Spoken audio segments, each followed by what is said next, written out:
Hello, neurohackers. So glad that you are back to learn more about your brain. And we have now gone through all the three brains. We've discussed them in detail. We've touched the mind-brain connection there. We've spoken about heart coherence and brain coherence and all the exciting stuff that we have set the stage for us to be now able to dive deeper into each brain. So today's topic might sound heavy. It's understanding the neurotoxins in our brain. But the point being is I don't like to just throw out negative information without a solution. So when you sit through this entire series, I want you to just concentrate on the fact that this is information that you need because these are neurotoxins that are easily avoidable. So you can start changing your daily routines, or a lot of this is environmental toxins. You can start changing literally your atmosphere so that the brain has the best opportunity for growth. We always say that we're inspiring growth here, and this should be sounding like inspiration to you and not a nail in the coffin.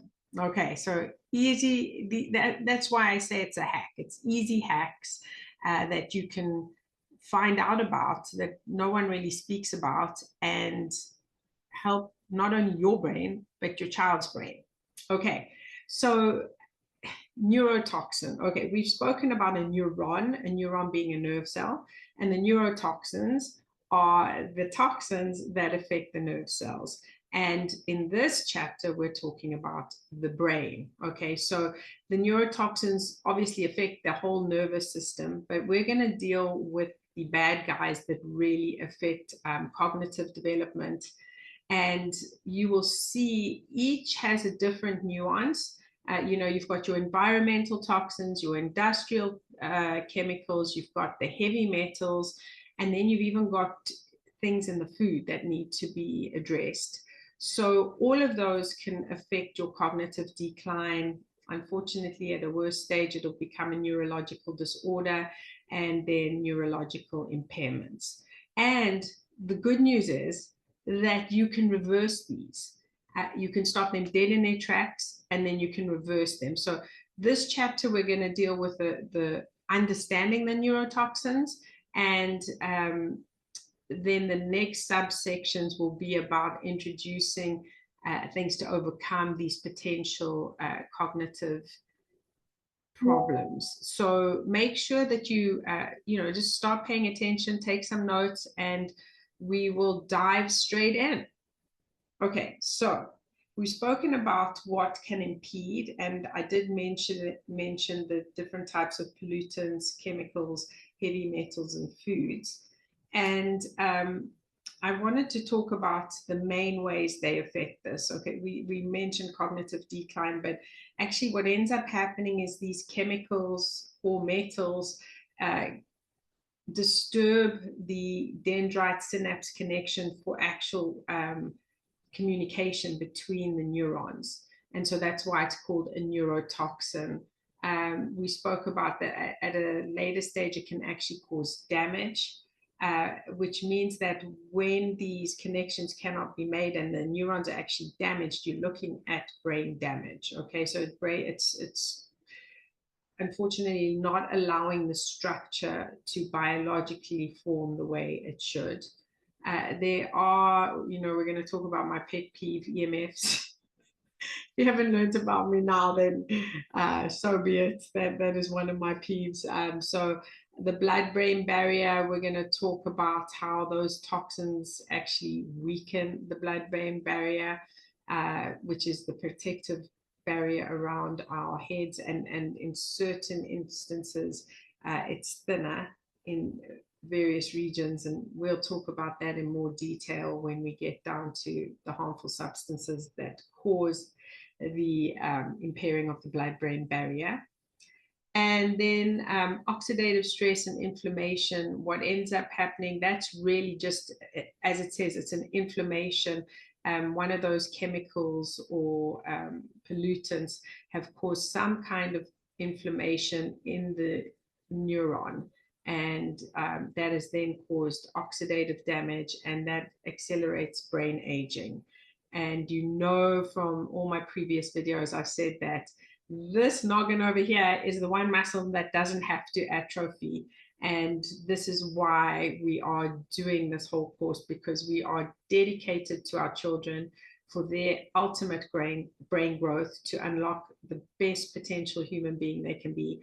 And then for us on the other side of the coin, where all the developmental milestones have been hit, is to simply grow the brain, hence the name, Build Your Brain. Okay, so let's talk about the types of toxins that we have. I have said on a few occasions now heavy metals, and one that is an offender that most people kind of heard about, but they don't know where it is lead. Now, I used to be an avid collector of crystals, crystal glasses, crystal bowls, crystal salad bowls. Anything crystal is going to have lead in it. The older paints have lead. You know, unfortunately, the plumbing will have lead, and then soil can also have lead. So those are the ways you can be exposed to lead, and that will absolutely lead to developmental delays. Not only that, but they have had studies. The Harvard study was talking about reduced IQ, and many behavioral issues have been related to that, particularly in children. So these are red flag warnings to you. If you're seeing that your child is acting differently to his siblings and friends, these are definitely disruptors that you need to look into. So that's lead. Mercury is the other one. You know, a decade ago it came out about how bad the mercury fillings are, because that is another neurotransmitter barrier. So it leads to memory loss. On a milder note, it could be mood disorders, and for children particularly is impaired motor skills. Now, mercury is not only in the old fillings, it's unfortunately in our fish. So the bigger the fish, the more mercury it will have. So you really want to be concentrating on the smaller fish, and you know, the wild salmon, I would say, are the least infected with the mercury. So those are the airborne pollutants. Now, there's also arsenic, which can be found in like the vehicle exhausts, and again, leads to cognitive decline. You know, best case scenario, it's behavioral issues, but a lot of neurological disorders. So I mentioned, I went through all the different cognitive issues in the beginning, and you can generally, as a, you know, rule of thumb, that each of these toxins, neurotoxins, are going to have the subsequent symptom that I mentioned above, which is, you know, the impairment to the blood-brain barrier, disrupting the neural communication, at worst case, actually damaging the brain structure, and then oxidative stress and inflammation, which leads to aging. Okay, so the second category that I wanted to talk about with neurotoxins is the industrial chemicals. I can just feel this just getting heavy. So know that there are many activists out there that have fought against the pesticides and herbicides and have won. If you're in Europe, you're sitting in a totally different mindset. But for us here in the US, there's been a lot going on with that. And so, of course, the bottom line is only eat organic. Even non-GMO has pesticides and herbicides on it. And that, again, dulls any form of neurotransmitting activity. So you want to avoid any kind of foods that, I know people think it's wonderful not to do non-GMO, but really at this stage of the game, you have to be only eating whole-based organic foods. Because we know going down the road, if it's just a neurotransmitter issue, if that starts compounding as a problem, we're not only going to lead to behavioral issues, but at the worst part, and brain inflammation. At the worst part, you're going to start with actual brain damage and neurodegeneration or disease.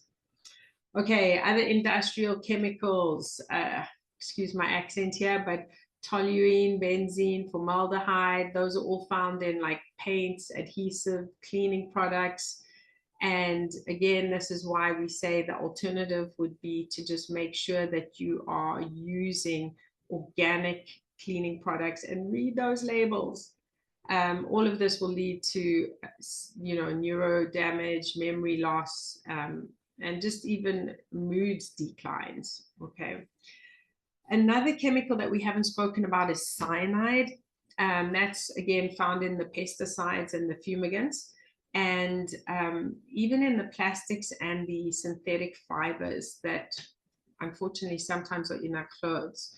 So we've got to rather opt for the cottons and the linens rather than any of these kind of, plastic synthetic fibers, even in your sofas, right? You go for your leather and those kind of, wood.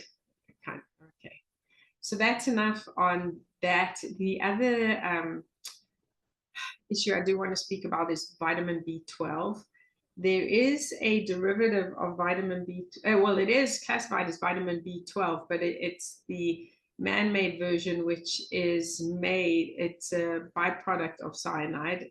And again, here's my pronunciation, cyanocobalamin. That's a mouthful. So it sounds like cyanide, and I can put it in the chat. So it's cyanocobalamin, and that is found in your vitamin B12. So make sure to read the label before you buy that. Dietary neurotoxins. Oh, the list goes on and on. Most of these, you're going to exactly have the same issue. It's going to be cognitive impairment. Things like aspartame and sucralose, those actually cause headaches. That was one of my triggers, the sucralose causing the headaches, and anxiety. Stevia, even though it's healthy and a direct plant derivative, is actually also a headache causer. So that's something to look out for. And as soon as you say headache, something's going wrong in the neurocommunications. So yes, the artificial sweeteners are a big no-no. Honey is just a great go-to. I know lots of people like monk fruit, but then you can't find it by itself. They put erythritol in there, and another chemical that we need to avoid for our brain growth.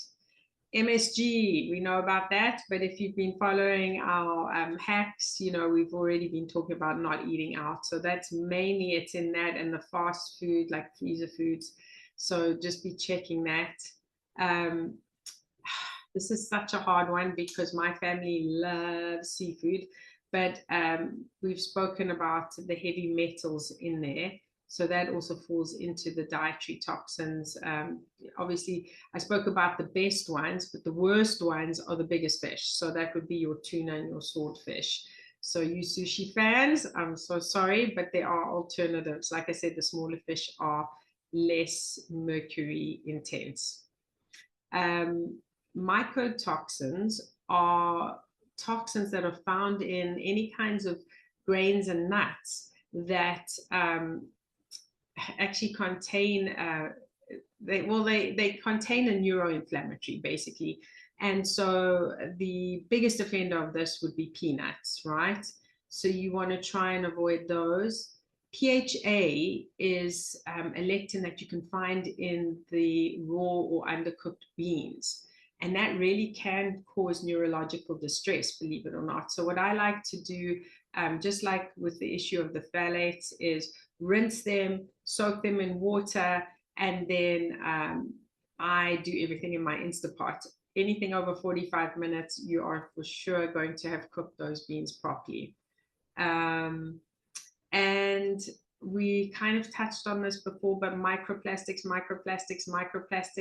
unfortunately, they get through the blood-brain barrier. And I think it was the American Journal of Pediatrics that was the first one. I mean, there are many studies that have come out on the cause of microplastics directly relating to Alzheimer's. But we do definitely need to start. We spoke about just hacks, making sure that you don't have plastic. Yesterday, actually, a friend came into the house and said, "Don't you just have a plastic water bottle for me to take?" And I was like, "No, but I've got a refillable one, you know, a copper one that you can take and then just give it back to me." So I suppose that's the negatives, right? And then the final neurotoxin is fluoride, because it's in the water, and we've spoken ad nauseum about the different types of waters that you can do, and obviously in the toothpastes. So there have been studies on that to show that fluoride just in toothpaste alone can lower a child's IQ by 10 basis points. So that is an absolute no-no in any household trying to detoxify the brain. Okay, so I said I didn't want to give you all the negatives without the positives. The positives here is that you are now aware. I know it was a heavy session and we had to get through it, but at least you're aware now. I mean, when I found out about vitamin B12, I was devastated because I had been taking that daily. So we have to make sure that we are aware of these chemicals. I mean, rule of thumb is as soon as it's a chemical, something that's used in industry, is a heavy metal, we know to steer clear of it. Oh, last one, and didn't talk about in metals, was aluminum. Aluminum foil is maybe one of the biggest offenders to the neurotoxin industry. So please make sure that you are not covering, even not in plastic. Just put, again, I use glass. So that's the way forward as far as I'm concerned. Now that you've understood the neurotoxins and what they are, how they affect our brain, and how easy it is to get away from them, I hope that you will make sure as your homework this week is just to minimize your exposure. Now you're aware of what they are. We can, analyze your foods, read the food labels. Industrial chemicals, hopefully, most of us don't live in industrial zones, so that's easy. And as healthy as we are, and everyone's saying drink water, make sure that it's not fluoridated. So these are the ways that you can actually safeguard your child's brain and your brain, so that when you finally do sign up for my photographic memory school, it's going to be super easy for you to just absorb the information, because you've already done all the legwork to get your brain up and functioning at its optimal level. Okay, well, thank you for your time. Next video is going to be much more fun. We're going to talk about the ways to boost your brain through neurogenesis. So stick with me. It's going to be fun. And even this week, make it fun to get rid of things and come up with alternatives that are good for your brain. Okay, have a great day. Bye.